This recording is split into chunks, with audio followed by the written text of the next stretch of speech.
जिन्होंने इंसाफ देना है वो खुद इंसाफ लेने के लिए फैसलाबाद से लाहौर हाई कोर्ट आए हैं। गवर्नमेंट की मलकियत है तो आप तो लीज पे बैठे हुए हैं। हाँ जी। आपकी मलकियत तो नहीं है। लॉ में ये प्रोवाइडेड है कि भी वो हमारे साथ लीज एग्रीमेंट एक्सटेंड करेंगे। वायलेशन तो उन्होंने सेक्शन 94 है उसकी की है। फैसलाबाद से लाहौर हाई कोर्ट आए हैं। यहाँ पे फैसलाबाद का बेंच बना हुआ है, फैसलाबाद में नहीं है। ये लाहौर वाले नहीं चाहते भी उधर बेंच हो। आइन के आर्टिकल 198 के हर डिवीजन लेवल पे हाई कोर्ट का बेंच होना चाहिए। केपी में भी है, बलूचिस्तान में भी है। गवर्नमेंट तो कहती है कि इंसाफ आपकी दहलीज तक पहुँचेगा। ये तो दहलीज छोड़ें, ये तो शहर तक नहीं पहुँच रहा। अस्सलाम वालेकुम, मैं आपका होस्ट हसन शहबाज। आप देख रहे हैं डेली सोशल पाकिस्तान। 4 जुलाई को एक रोज़नामा दुनिया में एक नीलामी का इश्तिहार जारी होता है। ये जारी होता है डिप्टी कमिश्नर फैसलाबाद की तरफ से और म्यूनसिपल कमेटी फैसलाबाद की तरफ से, जहां पर नीलामी का इश्तिहार जारी होता है। और वहां पर जो मेरे साथ आप देख रहे हैं एडवोकेट साहब, जो चौधरी कलीम उस्मान साहब और अजहर खान साहब हमारे साथ मौजूद हैं, इनसे पूछेंगे इन्होंने आज लाहौर हाई कोर्ट में एक स्टे ऑर्डर लिया है और ये स्टे ऑर्डर क्या है, क्यों लिया है, क्या ये गवर्नमेंट की और जो म्यूनसिपल कॉरपोरेशन की जो मलकियत है उन पे इन्होंने स्टे ऑर्डर लिया है, जो कि 16 तारीख को ये नीलामी होनी थी। ये सारी वजूहात जानेंगे इनसे। सर अस्सलाम वालेकुम। सर बताएं, आज आप लाहौर हाई कोर्ट आए, आपने स्टे लिया कॉरपोरेशन कमेटी के ख़िलाफ़, क्या ये मामलात हैं, ज़रा बताएं। असल में जो डिप्टी कमिश्नर फैसलाबाद हैं उन्होंने लोकल गवर्नमेंट एक्ट 2022 की जो सेक्शन 94 है उसका सब सेक्शन 7 है, उसको वायलेट किया था। तो ऑनरेबल जस्टिस मोहम्मद रज़ा कुरैशी साहब ने आज उसको सस्पेंड कर दिया। जो ऑक्शन प्रोसीडिंग थी तो उस वो सेक्शन में ये हमारा राइट है कि पहले वो जो प्रॉपर्टीज़ हैं उसको नीलाम आम नहीं करेंगे, पहले हमें लीज एग्रीमेंट देंगे प्रायोरिटी पे। तो इस लिहाज से उन्होंने जो ऑक्शन प्रोसीडिंग थी 4 तारीख का जो इश्तिहार था नीलाम आम का, और 16 को कल को वो जो नीलामी होनी थी उसको उन्होंने सस्पेंड कर दिया है। या मैं आपको बताता चलूँ कि भी वहाँ उस इश्तिहार में 13 नंबर पे सिविल कोर्ट्स की 6 कमरा जात भी हैं। अच्छा। जिसको डीसी फैसलाबाद में नीलामी में डाल दिया था। अच्छा, हाँ जी, ठीक है। और तो सर आपकी शॉप भी कहाँ पे है? हमारी शॉप्स जो हैं वो पुलिस लाइन के सामने हैं। सामने है, वो भी कॉरपोरेशन के अंडर आती हैं। जिला कौंसिल की, वो जिला कौंसिल के अंडर है, गवर्नमेंट की मलकियत है। गवर्नमेंट की मलकियत है, हम हमारे पास लीज पे है। आपके पास लीज पे है, आप उसका महाना किराया देते हैं। तो आप ये स्टे ऑर्डर लेके आए हैं कि हमारे यहाँ पर जो हमारी दुकानें हैं जहाँ पे हम काम कर रहे हैं इसको नीलाम ना किया जाए। तो सर अगर गवर्नमेंट की शॉप है या गवर्नमेंट की मलकियत है तो आप तो लीज पे बैठे हुए हैं। हाँ जी। आपकी मलकियत तो नहीं है। तो वो कानून में है ना कि जी हमसे 10% सालाना इजाफे के साथ हमारा ही लीज एग्रीमेंट वो एक्सटेंड करें।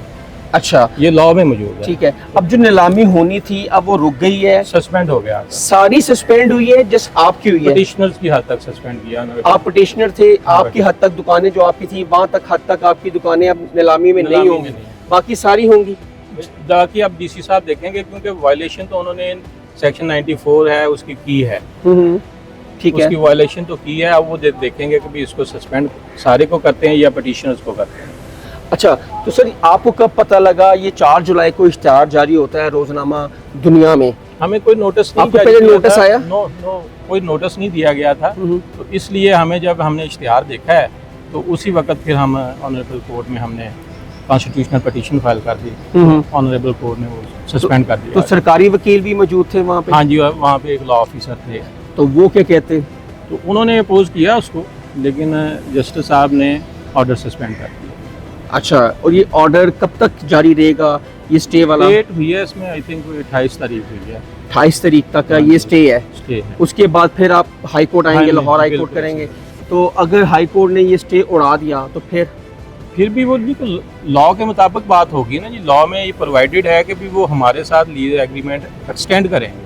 अच्छा, ठीक है, 10% एनुअल इंक्रीज के साथ। अगर गवर्नमेंट नहीं चाहती कि हम लीज नहीं करना चाहते? नहीं, वो तो लॉ में लोकल गवर्नमेंट एक्ट बन चुका है। अच्छा, बन चुका है। उसकी सेक्शन 94 सब सेक्शन 7 हमें जो है वो अट्रैक्ट करती है ना। ठीक है, एम्पावर करती है, हमारा राइट वो सिक्योर करती है। दूसरा ऑप्शन भी इस चीज़ की थी कि उन्होंने नीलामी करके उसको जो है ना वो रेंट पे ही देना है। अच्छा। ऐसा नहीं है कि उन्होंने किसी और मकसद के लिए या उनको डिमॉलिश करना है, ऐसी बात नहीं है। उन्होंने दोबारा रेंट पे ही देना है। अच्छा, रेंट पे देना है तो आप ऑलरेडी रेंट पे कर रहे हाँ हैं? जी, हम रेगुलर कई सालों से रेंट पे कर रहे हैं, तकरीबन 15-20 साल से। 15-20 साल से आप वहाँ पे? हाँ, और एक भी ऐसा माह नहीं है कि जिसमें हम डिफ़ाल्टर हों। तो रेगुलर हम रेंट पे कर रहे हैं और हर साल 10% जो है ना वो इंक्रीज़ के साथ हम अदा कर रहे हैं रेंट जो। तो सर आप प्रैक्टिस करते हैं वहाँ पे? जी, प्रैक्टिस करते हैं। मैं और चौधरी कलीम उस्मान साहब दोनों माशाल्लाह 20-25 साल से जो है ना ये उधर प्रैक्टिस कर रहे हैं फैसलाबाद में। तो सर ये फैसलाबाद आपने क्यों नहीं अपनी रिट दायर की, लाहौर क्यों आना पड़ा, ये ज़रा बताएं जरा। क्योंकि ये जो है ये समझ लो कि अभी तक फैसलाबाद की तकरीबन मेरा ख्याल है कि 1 करोड़ से ज़्यादा आबादी है और आज तक फैसलाबाद के जो एडवोकेट्स हैं और उधर की जो कारोबारी तंजीमें हैं और जो कारोबारी लोग हैं, सब ने कई दफ़ा हड़तालें की हैं जो कई माह भी चली हैं। लेकिन हमारा गवर्नमेंट से और हुकूमत पाकिस्तान से मुतालबा है कि उधर बड़ी अशद ज़रूरत है हाई कोर्ट बेंच की। तो हमारे तो फैसलाबाद के लोगों की जो है ना वो बहुत सारे मसाइब और बहुत सारी मुश्किलात कम हो सकती हैं अगर फैसलाबाद में हाई कोर्ट का बेंच बन जाता है। इसका मतलब कि आप फैसलाबाद से लाहौर हाई कोर्ट आए, यहाँ पे फैसलाबाद का बेंच बना हुआ है, हाई कोर्ट में फैसलाबाद में नहीं है। हाँ, फैसलाबाद में बेंच नहीं है, इसलिए सबको, बल्कि फैसलाबाद से आगे जो फैसलाबाद डिवीज़न के आगे कमालिया, कमालिया से आगे शोर कोर्ट है, तकरीबन शोर कोर्ट वाले अगर फैसलाबाद आएँ तो तकरीबन 2 घंटे उनको लग जाते हैं। 2 घंटे से आगे फिर 2-2.5 घंटे इधर लाहौर के लगते हैं। उन सब ने अगर उन्होंने कोर्ट्स के ख़िलाफ़ आना या अपनी अपील में आना या कोई भी कानून की खिलाफ वर्जी के ख़िलाफ़ आना है तो उनको लाहौर आना पड़ता है। तो इसलिए फैसलाबाद में बेंच जो है ना बड़ा ज़रूरी है। सर इस पर कितनी दफ़ा बात हुई है, गवर्नमेंट ने कितने वादे किए हैं कि जी फैसलाबाद में बेंच बनेगा, अभी तक तो बेंच बना नहीं। इतना बड़ा शहर है, इतना वो रेवेन्यू इकट्ठा करके देता है, फिर क्यों नहीं? ये तकरीबन हमें ही देखते हुए तकरीबन 22-23 साल तो हो गए हैं अभी जो लोगों का मुतालबा है और वकला का भी मुतालबा है कि इधर हाई कोर्ट का बेंच होना चाहिए, लेकिन वो मुख्तलिफ जो टैक्टिक्स इस्तेमाल करके ना वो हमें जो आपके अपने कर देते हैं। हाँ जी, अपने तो कम है वैसे, अपने भी हैं कुछ, लेकिन ज़्यादा जो है ना ये लाहौर वाले नहीं चाहते भी उधर बेंच हो। वो ये कहते हैं कि ये बर्डन कम नहीं होगा लाहौर की अदालतों पे, लाहौर की हाई कोर्ट पर? हाँ जी, डेफिनेट जो बर्डन तो बहुत ज़्यादा कम होगा। अभी तकरीबन हज़ारों की तादाद में जो है ना लोग ट्रांसपोर्ट के ज़रिए इधर लाहौर आते हैं रोज़ाना। बिल्कुल। तो खुदा न खासा इसमें कई एक्सीडेंट भी होते हैं और इधर रश की भी एक वजह, टाइम ज़ाया होता है, इतनी दूर से बंदे ने आना है, सुबह चलेगा वो फजर के टाइम तो लाहौर पहुंचेगा। हमने ये रिलीफ लेना था तो हम कल के आए हुए हैं, रात हम होटल में ठहरे हैं।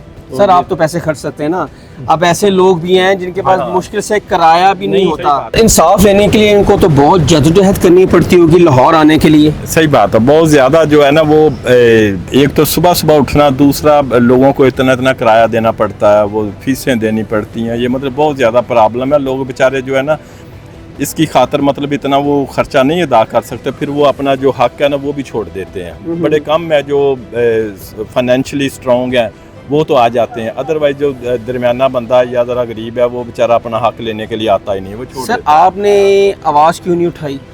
जी मैं 2016-17 में सेक्रेटरी बार फैसलाबाद था, तो उस वक्त भी हमने कोशिश की, तो मेरे साथ पूरे डिवीज़न के जो हमने सदर सेक्रेटरियों को ना उधर इनवाइट किया था फैसलाबाद। मेरे साथ क्यासर नज़ीर साहिब थे प्रेसिडेंट और मैं सेक्रेटरी बार था, तो हमने पूरे डिवीज़न का कन्वेंशन भी किया था, हमने भी बड़ी कोशिश की थी, लेकिन वो उसके बावजूद जो है ना बेसूद। हमसे पहले भी जो है वो काफ़ी सदूर और सेक्रेटरियों ने ना तकरीबन हर साल कोशिश करते रहे। आज से तकरीबन कोई 22-23 साल हो गए हैं इस चीज़ को। चैम्बर ऑफ कॉमर्स क्या कर रहा है इसमें? चैम्बर ऑफ कॉमर्स और दूसरे जो फैसलाबाद के ताजर हजरात हैं उन्होंने आके हमारे साथ भी इधर वादा किया कि अगर आप जो हुकूमत अगर बेंच इधर बनने का कर दे तो हम इसकी बिल्डिंग पे दूसरे अखराजात हम खुद बेयर करेंगे, हम बर्दाश्त करेंगे। तो हमने ये भी इनको ऑफ़र कराई हुकूमत को, लेकिन वो बेसूद उन्होंने नहीं मतलब इसको जो है ना एक्सेप्ट किया। तो आप आला हुकाम तक इसको बात को पहुँचाएँ, क्योंकि फैसलाबाद एक बिग सिटी है, पंजाब का एक बड़ा शहर है, तो वहाँ पे तो होना चाहिए। हाँ जी, ऐसे ये बात भी पहुँचाई थी। वो दूसरा हम जो एक्सक्यूज़ करते हैं जी लाहौर वाले नहीं मानते जो है ना इधर के, तो हमने कहा भी लाहौर वाले तो क़यामत तक नहीं मानेंगे। उन्होंने चाहना है कि जो लाहौर की बजाय जो है फैसलाबाद में बेंच बन जाए, उनकी क्लाइंटेज डिस्टर्ब होगी, इसी तरह के दूसरे जो मामला हैं। तो ये हुकूमत को मतलब ये अवलीन फ़र्ज़ है, आबादी तकरीबन 1 करोड़ से ज़्यादा है फैसलाबाद की, और आपको बताया पहले भी, लोग बेचारे उससे भी फैसलाबाद से भी आगे जो उसकी तहसीलें हैं या वो 100 किलोमीटर दूर हैं, जिस तरह शोरकोट है, ये डिवीज़न फैसलाबाद का एक तहसील है शोरकोट, तो इधर लोगों को इंसाफ मुहैया करने के लिए उधर डोर स्टेप पे इनको इंसाफ मिलना चाहिए, ना कि बेचारे इतने खज्जल ख्वार हो के आते हैं। गवर्नमेंट तो कहती है कि इंसाफ आपकी दहलीज तक पहुंचेगा, ऐसे ही है। तो ये तो दहलीज छोड़ें, ये तो शहर तक नहीं पहुंच रहा। ऐसे ये तो समझ लें कि उनके जो इंसाफ आपकी दहलीज पे, ये सिर्फ स्टेटमेंट की हद तक है, अमली तौर पे जो है ना उसका इम्प्लीमेंटेशन तो तभी होगा अगर हाई कोर्ट जो है ना वो बेंच फैसलाबाद को दिया जाए, हर डिवीजन में दिया जाए। कानून में तो वैसे मौजूद है, आइन में भी मौजूद है कि हर डिवीजन में होना चाहिए। बल्कि हम, मैं और चौधरी साहब कलीम उस्मान साहब पेशावर जाते रहे, उधर हाई कोर्ट में पेश होते रहे, उधर हर डिवीजन में है, डिवीजन में हाई कोर्ट का बेंच है। ये कब से है? उधर शुरू से ही है, शुरू से हाँ, आइन पंजाब में में नहीं। मौजूद है, आइन के आर्टिकल 198 के कि भी हर डिवीजन लेवल पे हाई कोर्ट का बेंच होना चाहिए। केपी में भी है, बलूचिस्तान में भी है। तो ये पंजाब में जो है क्या सिर्फ मसला 5 है? डिवीजन है जिसमें है, बाकी डिवीजन में वो बेंच किस नहीं है। कहाँ पे डिवीजन में है? पंजाब में रावलपिंडी बेंच है, अपना मुल्तान है, बावलपुर है, लाहौर है और इस्लामाबाद है। इस्लामाबाद है, इसका मतलब बाकी जो सिटीज हैं, बड़ी सिटीज हैं, गुजरांवाला, फैसलाबाद, सियालकोट, इधर नहीं है, इधर नहीं है, सरगोदा भी नहीं है, सरगोदा नहीं है और जीजी खान है। इसलिए ये बर्डन बढ़ता है अदालतों में केसेस का। रश वर्क भी बढ़ता है, लोगों की आमदो रफ्त जब होती है तो सड़कों पे रश भी बढ़ता है, ट्रांसपोर्टेशन भी बढ़ती है। तो अगर यही बेंच जो है हर डिवीजन पे हुकूमत कर दे, इसको अनाउंस कर दे, तो बर्डन कम हो जाएगा, तो बर्डन कम होगा, एक लोगों को सस्ता इंसाफ मिलेगा और उनकी दहलीज पे मिलेगा। तो अब आपने स्टे आपका आ गया है, अब आपकी 28 तारीख को दोबारा हियरिंग है, आपने फिर फैसलाबाद से वापस लाहौर आना है, ठीक है? कोर्ट ने रिकॉर्ड तलब किया है ना कि उनसे, जी जी। और पैरावाइट कमेंट्स मांगे हैं, तो वो जारी बात है वो लेके आएंगे, हम अरे सर, आप भी 2008 से 2009 तक ज्वाइंट सेक्रेटरी थे बार एसोसिएशन फैसलाबाद के, तो आपने भी इस पे काम नहीं किया? उस वक्त देखते जी चीफ जस्टिस थे इफ्तिखार चौधरी साहब जी जी, तो उनके पास हमारी कैबिनेट भी गई, हमारे बाद जो कैबिनेट थी वो भी गई कि भाई आपने, जब आप तहरीक चल रही थी उस वक्त भी आपने वादा किया था, तो फिर वो वादा, वो भी वादे हुकूमतों जैसे होते हैं, आपने भी, हाँ जी, आप लोगों ने इंसाफ देना तो आपको भी बस रफू चक्कर कर देते हैं। इसी तरह नाज़रीन, ये देखें, जिन्होंने इंसाफ देना है वो खुद इंसाफ लेने के लिए फैसलाबाद से लाहौर हाई कोर्ट आए हैं। आप ये अंदाज़ा लगा लें, 1 करोड़ से ज़्यादा की आबादी में इस टाइम, और जो तहसीलें अलग हैं, ठीक है ना, वहाँ तक इंसाफ लेने के लिए और अपने आप को बेगुनाह साबित करना या गुनाहगार साबित करने के लिए लोगों को लाहौर हाई कोर्ट आना पड़ता है और इंसाफ के लिए आना पड़ता है।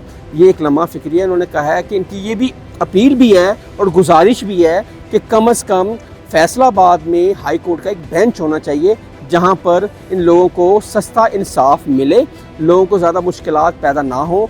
हसन शहबाज को इजाज़त दें, कमेंट सेक्शन आपके लिए। अल्लाह हाफ़िज़। नाज़रीन गिरामी, कबल आपसे गुजारिश है कि हमारे चैनल को सब्सक्राइब कर लें।